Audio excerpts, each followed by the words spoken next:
İHO Ebrar olarak Diyarbakır'da depremden etkilenen ailelere sıcak süt ikramında bulunuyoruz. Allah tüm hayırseverlerden razı olsun. Tamam hocam. Bir dakika hocam, ekmeğe bak. Abi onu bir dakika ekmeğe. Abi bunu da biraz. Abi bunu da.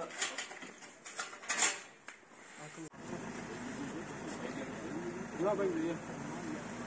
Hocam tamam. Bir tane şey ekmek ver abi.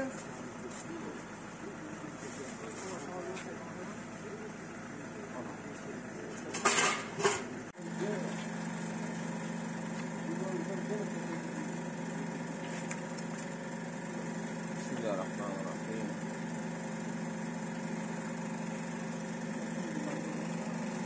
Dolu mu hocam?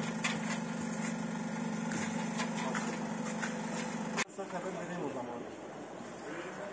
Tamam. Tamam bir abla olsa.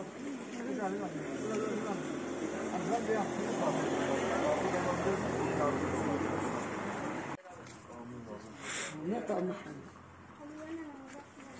يا ست الفون باقي جملاتي راه بس مالا واضح خديم عمري ورا Kervanı olarak camiye su dağıtmaya çalıştık.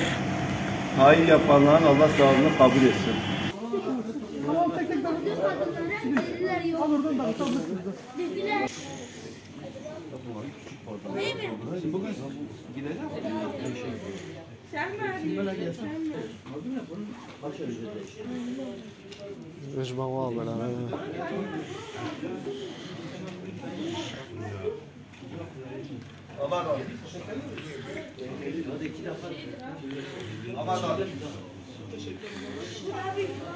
Arkadaşlar şu an ikinci tıra geçtik. Birinci tırımızı indirdik. Şu an ikinci tırın da kapıları açıldı. Allah-u Teala hayır sahiplerinin hayrını kabul etsin.